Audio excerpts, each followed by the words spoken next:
আসসালামু আলাইকুম। আশা করছি সকলে ভালো আছেন। আপনি আসলে নিজেকে কতটুকু ভালোবাসেন এটি ডিপেন্ড করবে আপনার কর্মের উপরে। কর্ম যদি আপনার সুন্দর হয়, গুছানো হয়, সাবলীল হয়, অর্থ ইনকাম নিঃসন্দেহে ভালো হবে। পাশাপাশি গড়ে উঠবে একটা সুশীল সমাজ, যে সমাজ থেকে আপনি সবসময় সুপরামর্শ এবং দিক নির্দেশনা পাবেন। আমরা অলওয়েজ বিভিন্ন দিক নির্দেশনা পেয়ে থাকি, আমাদের সাথে যারা যুক্ত আছেন তারাই আমাদেরকে দেয়। কারণ টেকনিক্যাল কাজ করতে গিয়ে আমরা প্রতিনিয়ত নিত্য নতুন প্রবলেম ফেস করছি। এই সময়টা শীতকালীন সময় চলছে, শীতকালীন সময় একটু কাজের প্রেশার কম থাকে। সো এই সময়টা নিজেদেরকে আমরা একটু প্রিপেয়ার করতে পারি, নতুন কিছু শিখতে পারি, করতে পারি। কর্মদক্ষতা নিজে উন্নয়ন না করলে কারো ঠেকা পড়ে না আপনাকে উন্নয়ন করার জন্য। আসলে যে নিজেকে যতটুকু উন্নয়ন করে সে তত বেশি উন্নত শিখরে যায়। তো আজকে এই আমরা বসে আছি এখন মোবাইল ক্লিনিকে। তো আজকে বিশ্বাস মোবাইল ট্রেনিং ইনস্টিটিউটের পক্ষ থেকে আমরা আজকে একটা ভিডিও করব, ছোট্ট একটি ভিডিও, একটি প্রপার সলিউশন। আসলে প্রবলেম এগুলো আমরা আগেও ফেস করেছি, কিন্তু সলিউশন একবার করেও ফেলেছি, কাজও করেছি, কিন্তু ভিডিওটা করা হয় নাই। তো আজকের ভিডিওটি হবে আমাদের নোট 7 নিয়ে। এ হচ্ছে নোট 7। নোট 7 সমস্যাটা একটু দেখি আমরা কি সমস্যা। এটা আমি পাওয়ার সুইচ দিলাম, ক্লিক করলাম, ওকে। দেখুন অন হচ্ছে, রিদমি লেখা আসছে।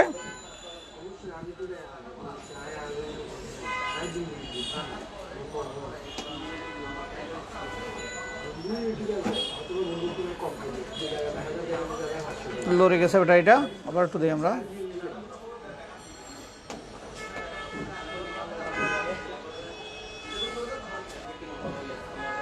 আবার একটু দেখাই আমরা।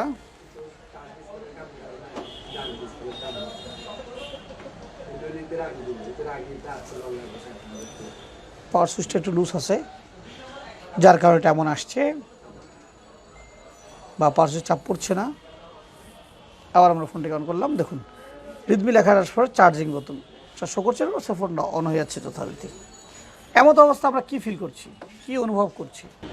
তো আমরা মনে করছি যে যেহেতু ব্যাটারির বোতলটি দেখাচ্ছে চার্জ হচ্ছে না বা চার্জ নেই, সেই জন্য এটি অফ হয়ে যাচ্ছে। আসলে কি বিষয়টা এমন? আসলে বিষয়টি এমন নয়। আমরা জানি যে আমাদের ব্যাটারির মধ্যে যে 4টি কানেকশন থাকে, একটি হচ্ছে ব্যাটারি পজিটিভ থাকবে, এবং বাম পাশের প্রথমটা যদি ব্যাটারি পজিটিভ হয়, লাস্ট প্রান্তেরটা হবে নেগেটিভ বলতে পারি বা গ্রাউন্ড বলতে পারি। মাঝখানে 4টি পিন থেকে যায়। 4টি পিন হচ্ছে 2টা, বেশিরভাগ সময় এই ফোনগুলোতে 2টা হয়। উপরে 2টা মিলিয়ে, নিচে সোজা 2টা মিলিয়ে একটা, এবং সোজা 2টা মিলিয়ে আরেকটা, তাহলে 2টা কানেকশন ধরে নিতে পারি। একটাকে বলছি আমরা আইডি বলি আমরা অনেক সময় এটাকে বিএসআই বলতে থাকি। একটা হচ্ছে আইডি, একটা হচ্ছে থার্মিস্টার কানেকশন।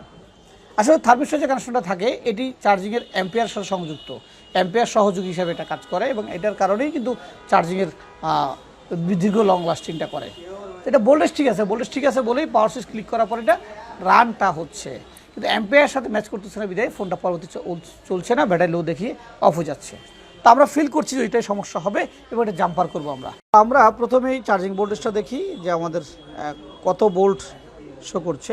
জানেন যে কোয়ালকাম যে সিপিইউগুলো আছে এগুলো 632 বা 665 বা 660 এই সিপিইউগুলোর মধ্যে বেসিক্যালি পজিটিভ কোনো ভোল্ট থাকবে না, আইডি এবং থার্মিস্টার থাকবে। তারপর প্রথম যদি আইডিতে চেক করি কত ভোল্ট আছে,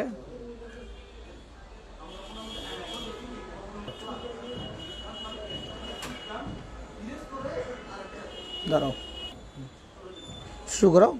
তো আমরা আইডি যদি চেক করি, এটা 230, মানে হাফ ভোল্ট থাকার কথা ছিল, এখানে half volt up and down করছে, হাফ ভোল্ট অনেক সময় এগুলো আপ অ্যান্ড ডাউন করে, এতে কোনো সমস্যা নাই।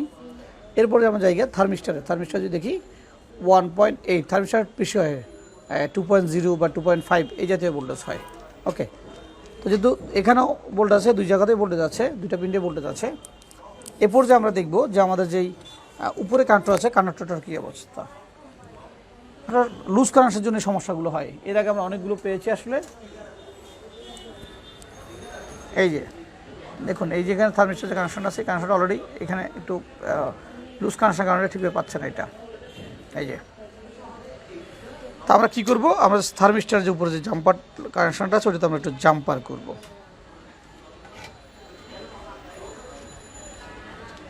সে নিচে জাম্পার করে দিলে আমাদের এই প্রবলেমটা সমাধান হয়ে যাবে। তো আমরা জাম্পারটি করে দিলাম, এবার আমরা লাগাবো,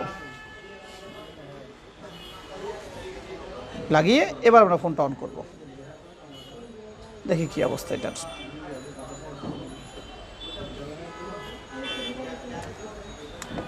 ওকে, আমরা জাম্পারটি করে অন করলাম।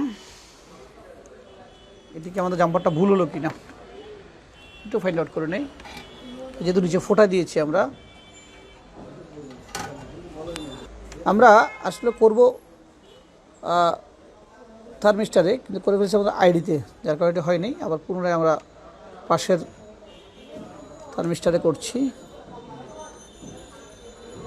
আসলে মূলত এটা ব্যাটারি লুজ কানেকশন সমস্যা, যে ব্যাটারির সাথে সংযোগ লুজ কানেকশন হচ্ছে, বিধে এটা চার্জিং লো দেখিয়ে অফ হয়ে যাচ্ছে।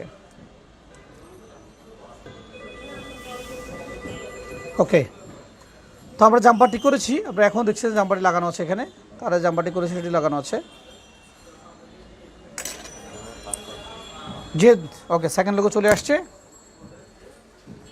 তাহলে ফোনটি অন হচ্ছে, অন হওয়ার প্রক্রিয়া যাচ্ছে। আমরা যেখানে জাম্পারটি লাগিয়ে দিচ্ছি, যেখানে এখন তার জাম্পারটি লাগানো আছে এখানে, এখন ফোনটি রান হয়েছে। তো এই যে লুজ কানেকশন, এটি বুঝলাম কখন আমরা যখন এই ব্যাটারিটাকে অনেক জোরে চাপ দিলাম, চাপ দেওয়ার পর দেখলাম না অনেক জোরে চাপ দেওয়ার পর ঠিক আছে, এটা একটু লুজ হলেই এটি এই সমস্যাটা করছে। এমত অবস্থা আমরা ব্যাটারিও লাগিয়েছি, একাধিক ব্যাটারি লাগিয়ে দেখেছি, তারপরে সমস্যাটা সেম। আমরা এটা ডাউট মনে করি অন্যান্য জায়গায় আমরা টাচিং করতে পারি, কিন্তু কথা হচ্ছে যে এই সমস্যাটা যখন হবে অবশ্যই আপনাকে আপনার ব্যাটারি কন্ট্রোলের আইডি এবং থার্মিস্টার লাইনগুলো চেক করতে হবে। বিশেষ করে আইডি থার্মিস্টার লাইনগুলো মিসিং হলেই এই প্রবলেমগুলো হয়। যদি এক্ষেত্রে যদি লাইনটা কাটা হতো সেক্ষেত্রে সমস্যাটা হতে পারতো, ওভাররিডিং হলে সমস্যাটা হতে পারতো, লুজ কানেকশনের জন্য সমস্যাটা হতে পারতো। সমস্যা অনেক। মোবাইল নিয়ে আসলে আপনি কখনোই বড়োভাবে বিশেষজ্ঞ হতে পারবেন না এই বাংলাদেশে, কারণ মোবাইলে শতকরা 20% উপর পার্টস নেই বাংলাদেশে। কাজেই যা আপনি নিজে করবেন, নিজের গবেষণা, নিজের পরিশ্রম, নিজের মেহনত দিয়ে আপনাকে সফল হতে হবে। সফলতা আসলে সোনার হরিণ নয়, সফলতা একটি পরিশ্রমের নাম, সফলতা একটি সময়ের নাম। সময় এবং সফলতা যখন সমন্বয় করবে তখন ভালো কিছু হবে। আমরাও ভালো কিছু করার চেষ্টা করছি। সবসময় ভালো থাকবেন, সুস্থ হবেন। আবার দেখা হবে। আসসালামু আলাইকুম।